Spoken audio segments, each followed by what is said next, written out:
Welcome to Life Her Podcast, the podcast that guides you from the 9-to-5 grind to the freedom of your own path. Discover how to conquer life's challenges while pursuing your passions with unwavering faith. Because being an entrepreneur is not easy. So let's get to it. Hello, everyone. I'm Yvette Lloyd, host of Life Her Podcast. Today, I am joined by Scott Maderer, and a seasoned coach and expert in helping people transition from simply working to their truly living calling.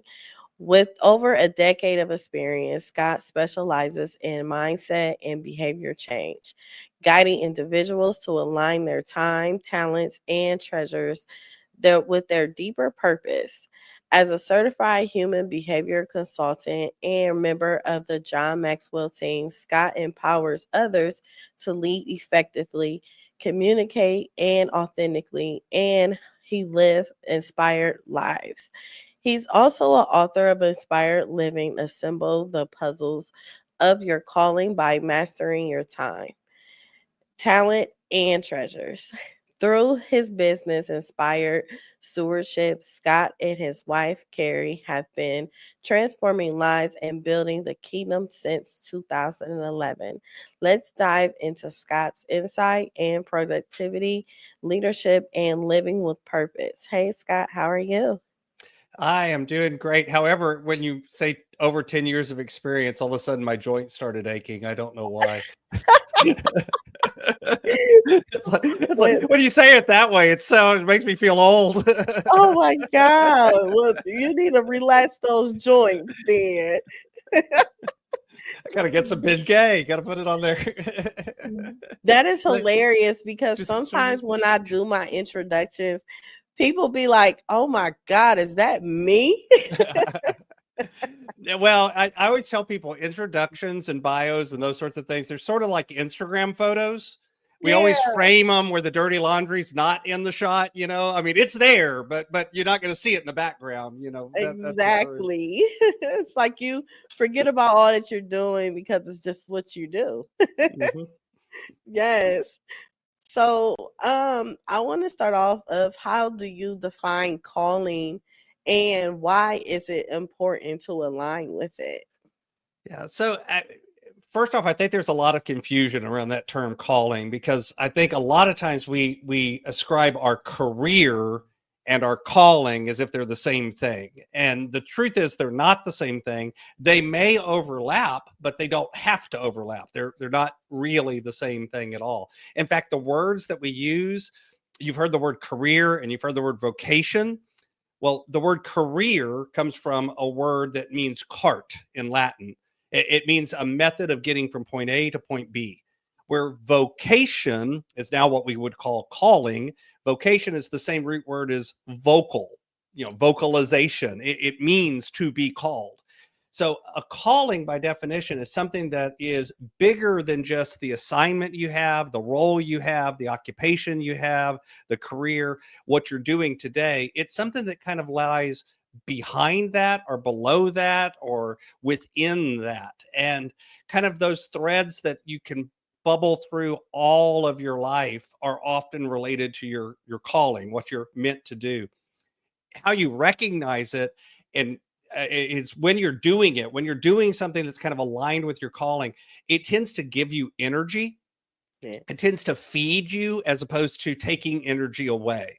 And that's not to say that everything that I do, every day is 100% related to my calling. Guess what? I've got to do laundry and that's not my calling. I've got to put the dishes in the dishwasher. That's not my calling, those sorts of things.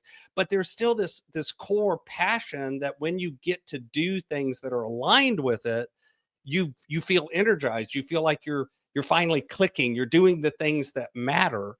And that's why finding ways that you can pull those threads out, even when you're in an assignment or doing something that maybe isn't 100% in alignment, but what can you find from it that you can pull in out and align with? Because those are the things that feed you to do the rest of the things.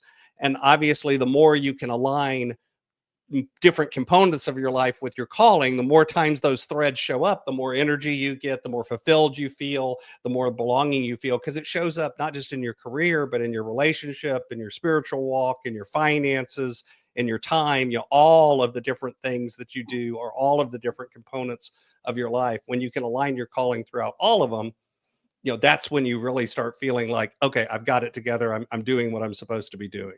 Yes.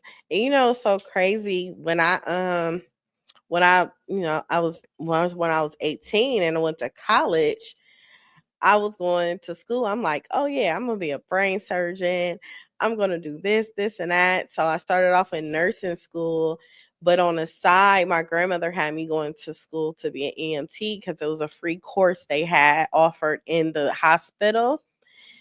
Lord and behold, once I became an EMT, I was like, I don't want to do this anymore. So it's like at the time, I was like, okay, I want to do this, but I want to be in the medical field. So I changed my major so many times, Scott, and until I end up in not even in the medical field, I end up in early childhood education. So it was like I wouldn't even say I wasted like 8 to 10 years trying to figure it out, but it's like it takes a time for you to figure out your calling. And sometimes people be upset with themselves when they don't figure it out until they maybe in 40 or 50 or 60. But how can people be okay with that and not beat themselves up like, oh my God, it's too late, I can't do this? Right. So, a lot of things came to mind as you were talking. So one part of it is recognize that finding your calling, like anything else, it's really not a destination, it's a journey.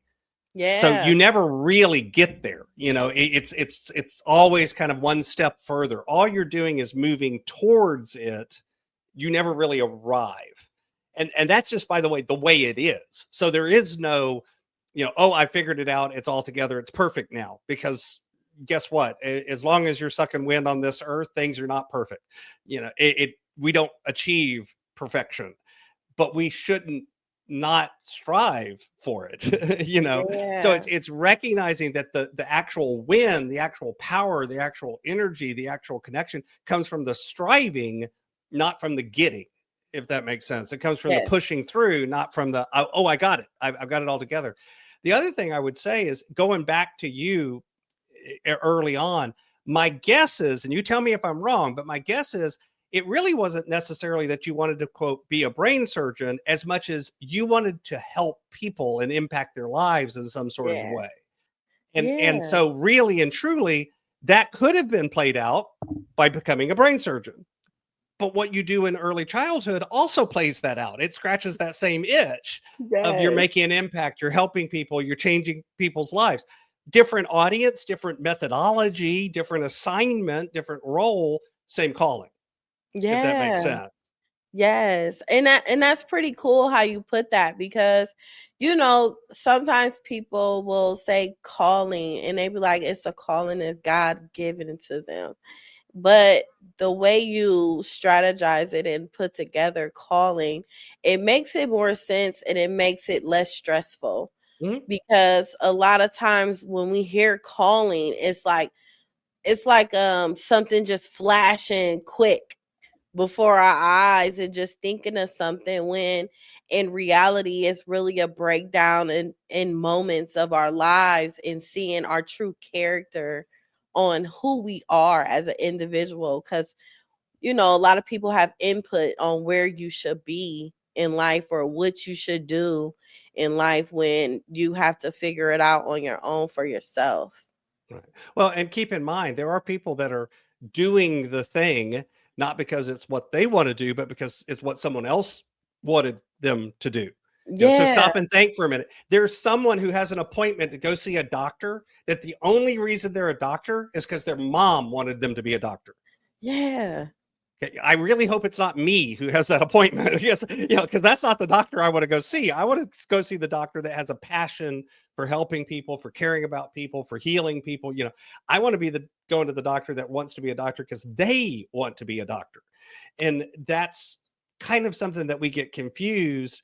Is, you're right, a lot of times we'll actually live out an activity because others put it on us and kind of push down what our real calling or drive is. And I do believe that, I believe in God. I believe that we're designed in that way and built in that way. But by the way, I also have a background in science. So even if you don't believe in God and you just say we evolve and we develop and there's genetics and all of that, and my degrees in genetics and biochemistry, doesn't matter. It still plays out the same way. You are put together in a particular way between your environment and your genetics that makes you who you are, and makes the things that gel for you gel, and makes the thing, the way you talk, not the way anyone else talks, makes what is you.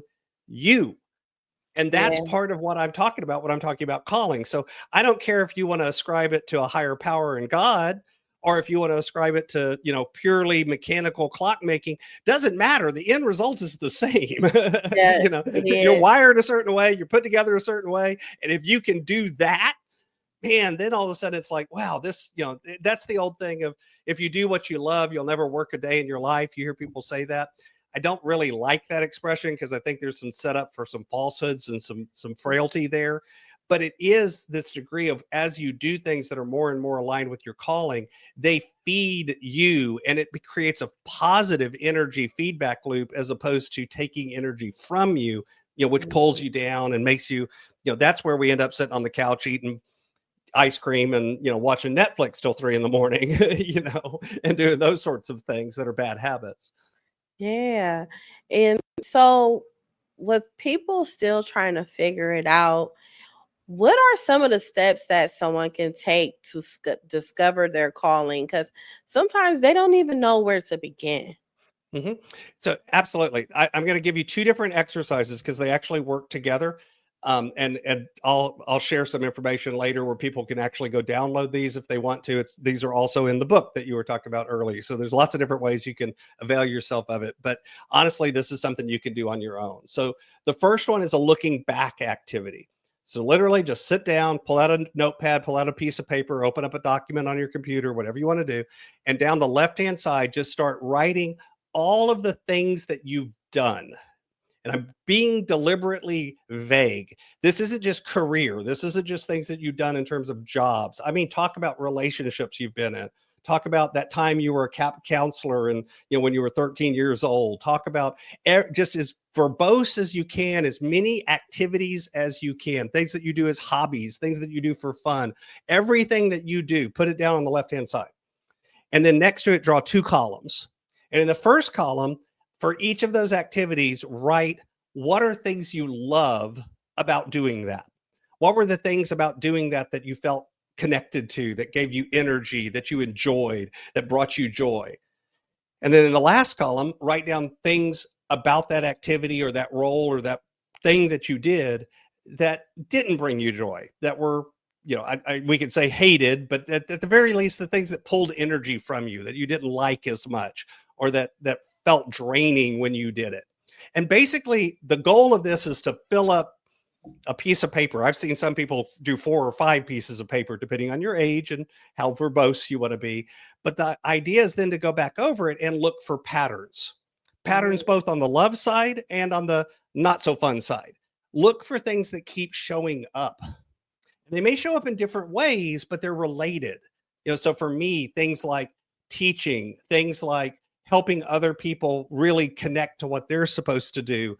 Anytime I've been able to take someone from point A and get them to point C, I love that. I was a school teacher for years. I did it as a school teacher. I was in the corporate world for years. I did it when I was in my corporate leadership role. Now I'm a coach. I do it as a coach. My mother will tell you I started doing it when I was 8 years old. I was always the guy that people came to for advice. So those threads show up throughout all of the things that I do. So that's a looking back activity, and you're looking for those patterns. Those patterns are probably related to your calling. So I'll give you the second activity. This is a looking forward activity. So imagine for a minute that it's 5 years in the future. So it's 5 years from today. And I set this in an airport because back when I worked corporate, I was on a plane all the time and I used to fly all the time. So I put this in an airport. You're walking through an airport. You've been flying home. So you were in this city. You got to fly home to this city, but you've got that layover in the middle and you stop the plane. You get off the plane. You're walking to your connecting flight. And sure enough, those dreaded words, flight delayed. You're now stuck in that in-between airport. You're not where you left and you're not where you need to go. You're in between, and you're going to be there for 3 or 4 hours while you're waiting for the flight. Oh, man. So you do what everyone does when they're stuck in an airport. You go find a restaurant or a bar where you can have something to eat or a drink, and you can find a quiet spot and pull up a thing. This is 5 years in the future, and as you walk into that restaurant, you look over and you see a friend who you haven't seen for the last 5 years. They see you, they jump up. How you doing? Yvette, I haven't seen you. It's so great to see you. Turns out they've got a layover too.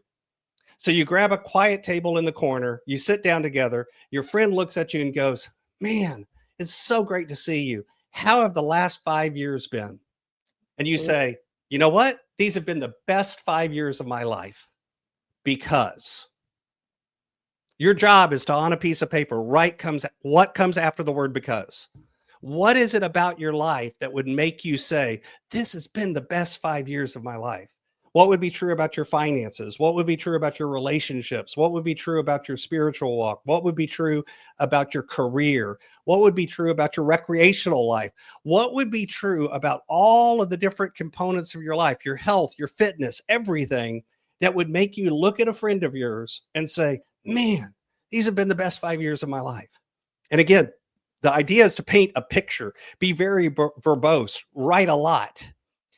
And a lot of times between those two exercises, what will bubble out of it is the things that are giving you energy and the direction you want to go. Now, there's still a lot of work to break that down and develop a plan and put, text, what do I do next kind of things. Mm-hmm. But out of that will come a lot of times, at least the inkling of where you need to start exploring to feed back and go, yeah, now I'm moving in the direction of what I'm really called to do. So with you educating and helping people reach their calling, you've mentioned your younger self, you had different gifts. You reached that you were a coach, teacher, and worked for corporate. At what moment when you become who you are today to figure out that your calling right now aligned with everything that you've done? Well, that's the truth is I kind of discovered as I went, when I was a teacher, I was always the kind of teacher that I didn't like to just stand at the front of the room and lecture. I wanted to do interactive activities. I wanted to do Q&A. I wanted to engage the students in a different way than just, do the 5 questions at the back of the chapter kind of thing, the way unfortunately happens a lot. And luckily I was a science teacher, so it was a lot easier for me to do activities and engage in that way. But it was a different kind of teaching. And I started realizing what I was really doing even there was coaching, only it wasn't called coaching.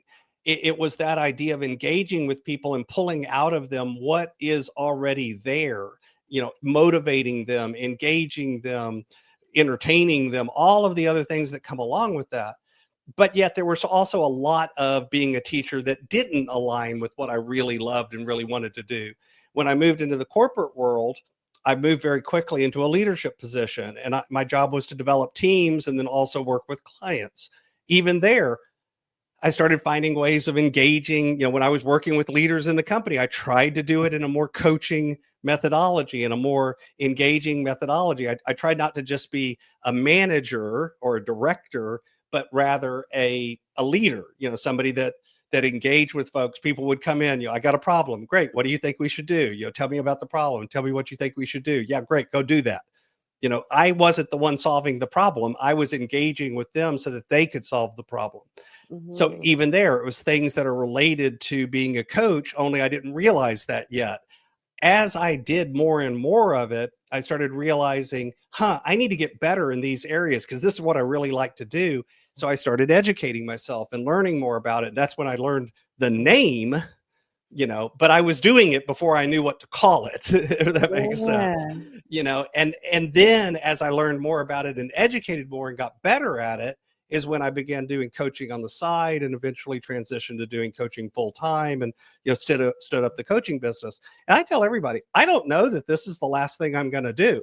I may change, fields again. I don't know, but I love what I do because a lot of what I do around my podcast, around the book, around my coaching with clients, around workshops and other things I do, they feed into that itch of how I like to engage, how I like to lift up, how I like to serve, and how I like to develop others. Mm. So, can you share a success story from your coaching journey that highlights the power of finding one's calling? Yeah. So one of the clients, and I actually highlight them in the book, Allison and Peter, and they were already a lot of the way along in terms of knowing, who they were, what they were doing from a career standpoint.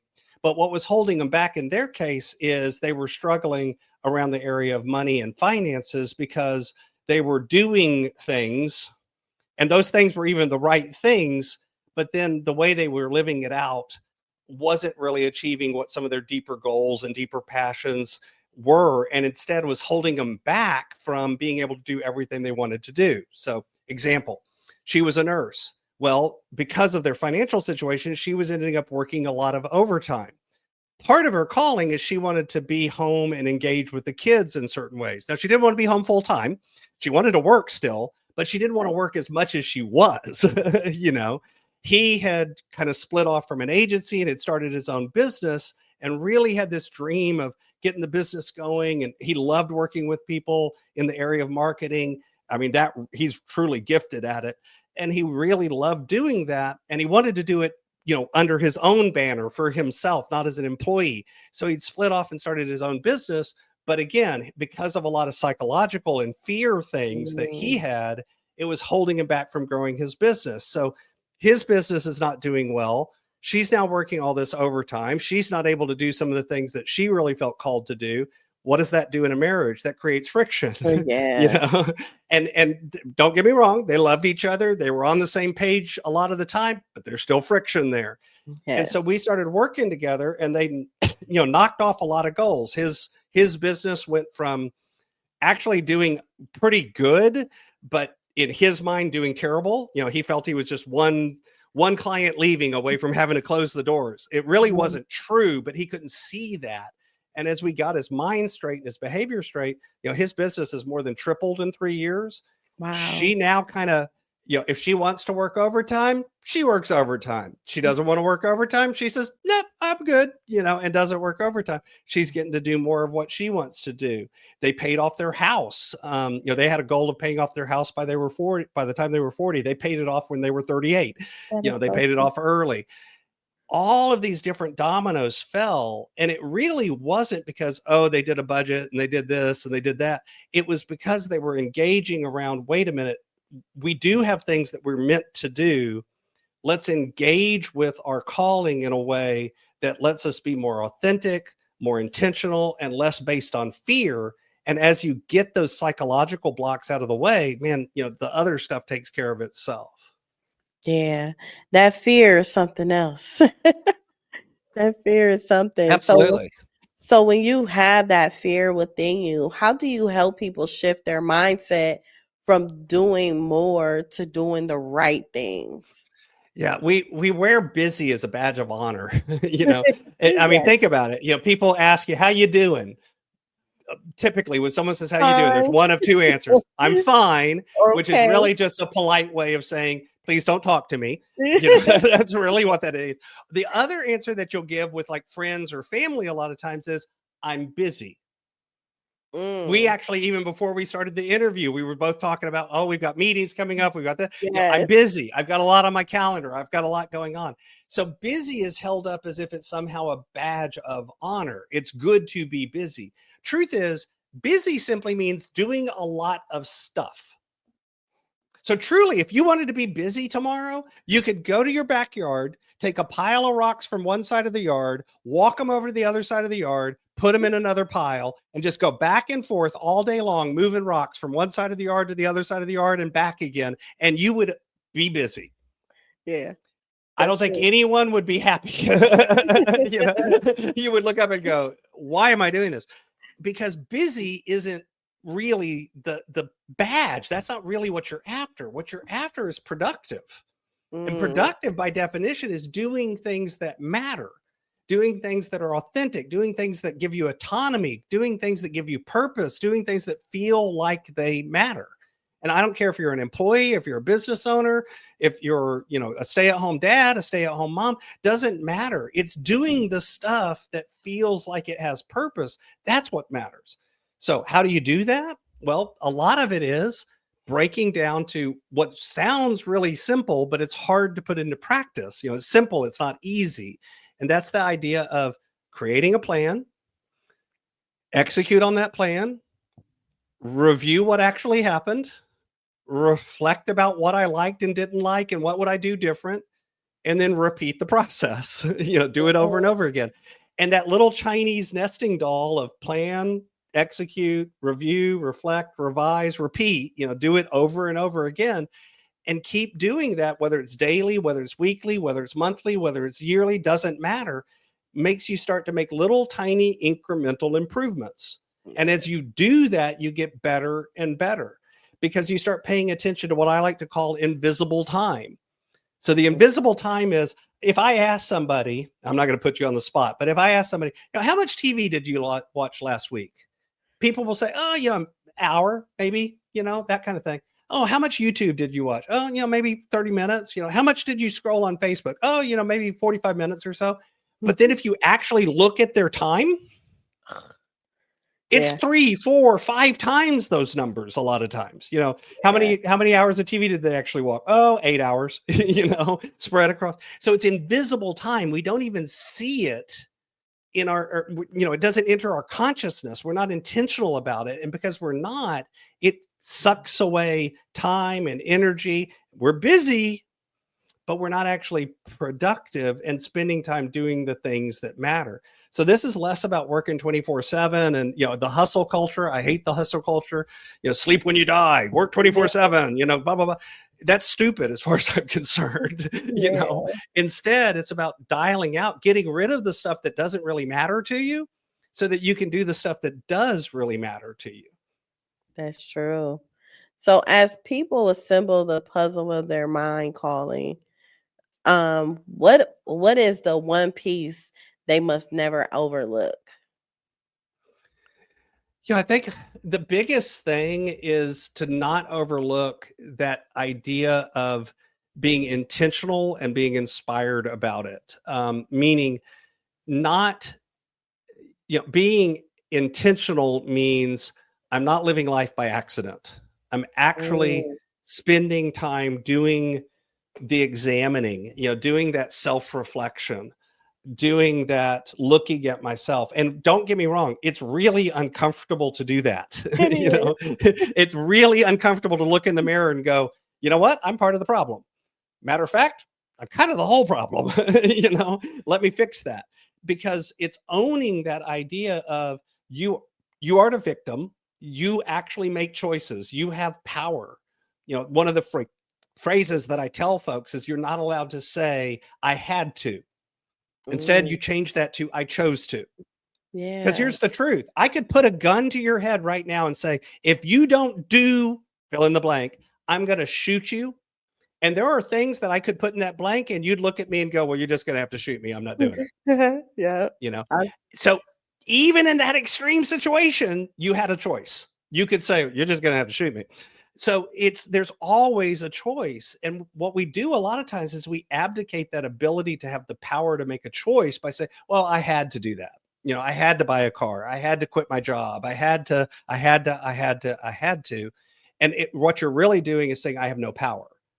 I have no ability to make a choice. And taking that power back, owning it yourself, allows you to begin to actually make those incremental changes that lead to improvement.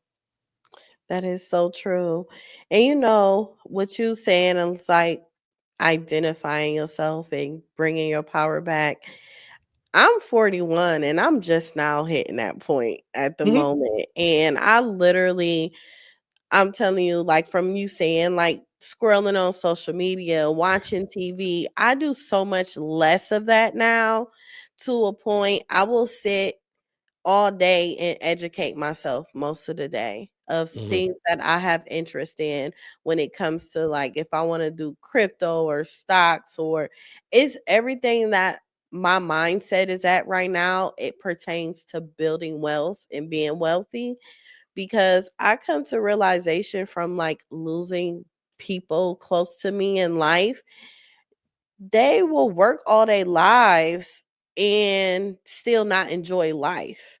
Mhm. And I want to hit a point in my life where I want to like build wealth to a point where I could actually just do podcasting, yet I could travel and podcast at the same time and still enjoy my wealth and have income coming in at the Mhm. same time. And I was just so happy that I'm like at that point as far as doing that. And even my health, your health is like so important. It takes a lot of parts in your life for you to even live longer too.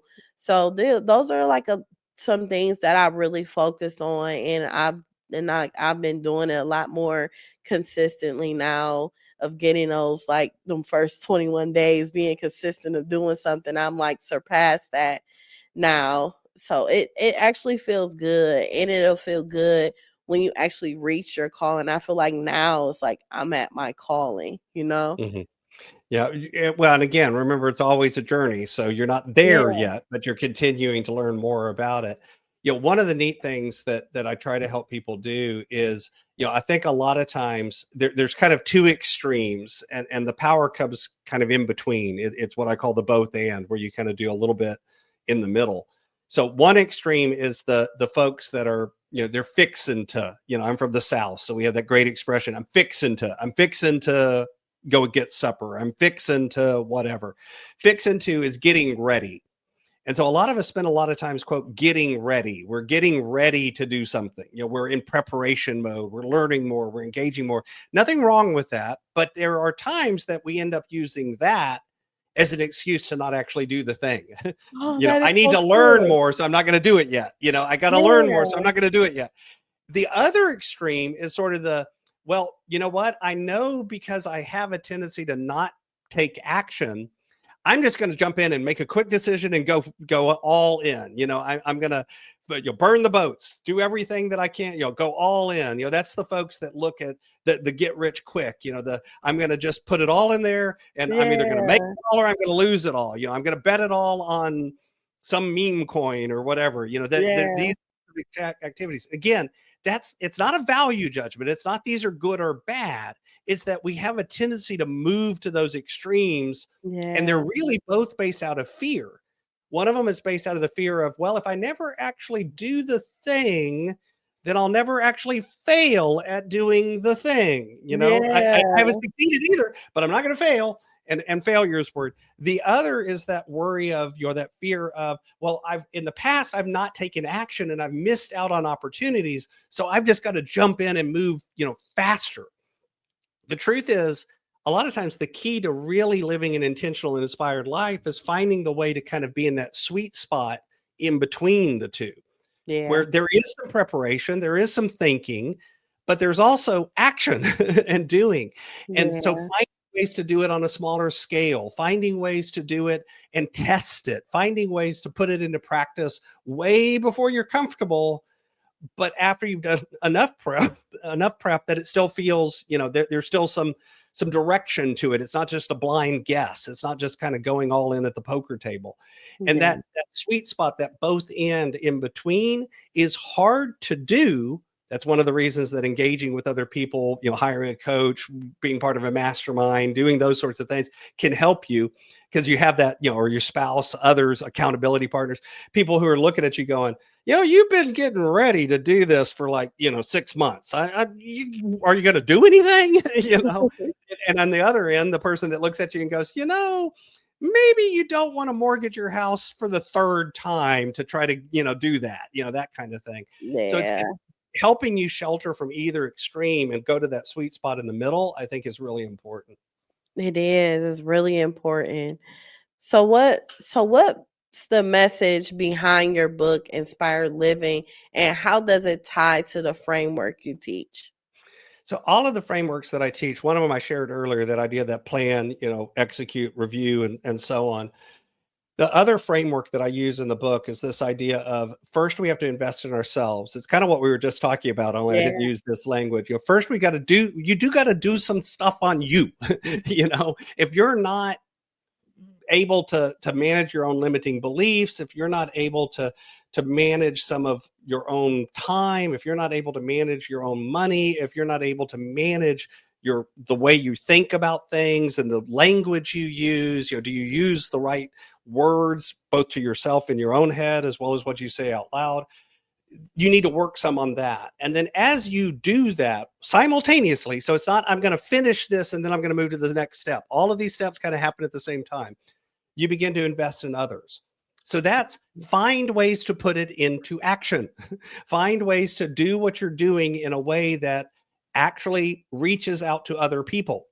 In part, that's because you'll get feedback. The way you interact with the people and the way they react to you gives you feedback of, hey, am I on the right track? Is this really? And you get to measure, hey, I'm doing this and this feels good. This feels like it fits. I should be doing more of this. Or, you know what? This really isn't it yet. Let me try something different. So you get that feedback as you invest in others. Naturally, as you do that, what happens is you begin to develop influence. Influence is simply the ability to work with other people in a way that gets them to do things, not because it's good for you, or at least not only because it's good for you, but because it's good for them. See, manipulation is when I get you to do something because it's good for me. Yeah.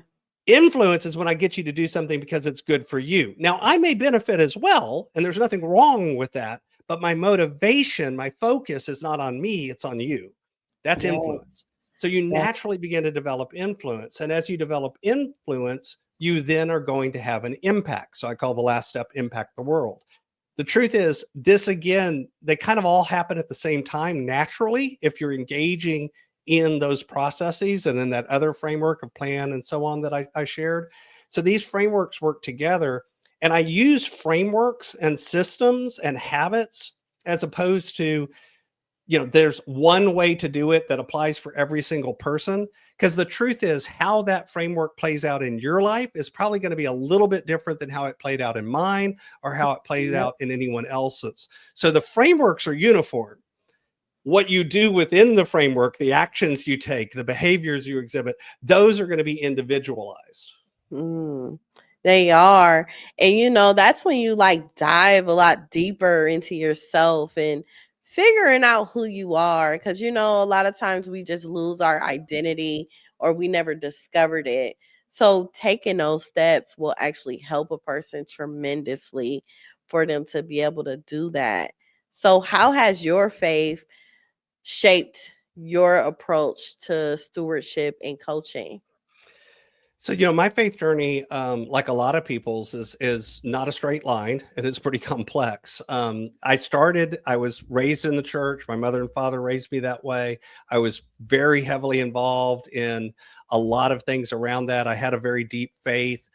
And then as time passed, I began to, kind of get burned. I prayed the prayer that I think a lot of us of faith pray, which is, Lord, please save me from your people.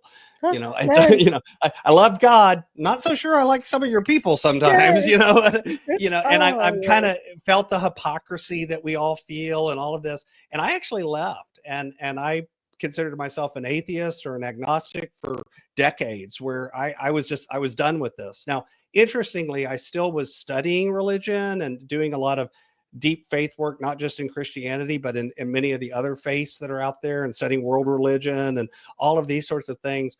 But I was kind of almost doing it as an academic exercise, or at least I would have told you I was. But at the same time, I still had that faith connection and that feeling that there's something greater out there. There's a spiritual part of what I'm doing. I'm just not going to go back to church because, after all, everyone in church is a hypocrite.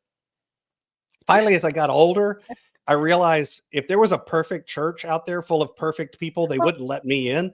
God, yes.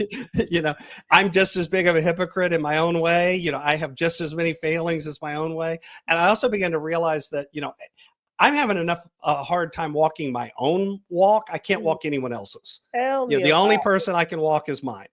and as I began to realize that, and I got married to my current wife, and we had a son, and there were a lot of different things showing up in my life. I also went through an experience where my wife and I dealt with some pretty extreme financial struggles. I was actually suicidal because of it. We nearly got divorced because of it. And then we kind of came back together and worked through it.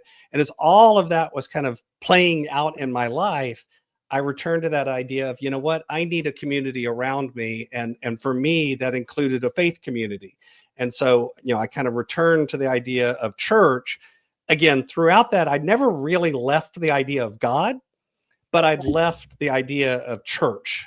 So, church and God are not the same thing. You do not have to go to church to believe in God. I don't think that, they're mutually exclusive. But for me, it was important to kind of find a church family, find a community of believers. And of course, that comes with pain and difficulty and, arguments and all the other stuff that it comes with. But that's part of the reason why I needed it, is because it's out of that diversity. I talk a lot when I speak in church about the difference between unity and uniformity. A lot of times I think we confuse those two. And that happens in church, that happens in other places. If I go to church and everyone looks like me, sounds like me, believes like me, votes like me, everything, they're all the same. Well, now we're united. And it's like, well, actually, no, that just means you're uniform. United is, even if there's diversity, you and I may not vote the same way. We may not go to the same, place to get our hair cut. We may not look the same. We may not have grown up the same. You may be from, I don't know, up north, and I'm from down south, and we can't get along. All of those sorts of things that happen. But being able to work together despite that and say, you know what, we don't agree on everything, but it doesn't matter. I still love you. You still love me. God still loves both of us. We're good. Let's go out and help people. Let's go out and do something together. That's actually what unity is. Yes. And it's out of diversity a lot of times that comes that strength of true unity, because it's easy to be united when no one disagrees. Yes. It's hard to be united when we're not all the same. Yes. And to me, that's the challenge. Yeah, it's a true challenge, and it's a power trip too, because it's like everyone wants to be right, everyone wants to know everything, everyone wants all of that, instead of them holding accountability. Like, no, you're actually wrong. However, if we just put our egos to a side, maybe we could go further and we could accomplish a lot.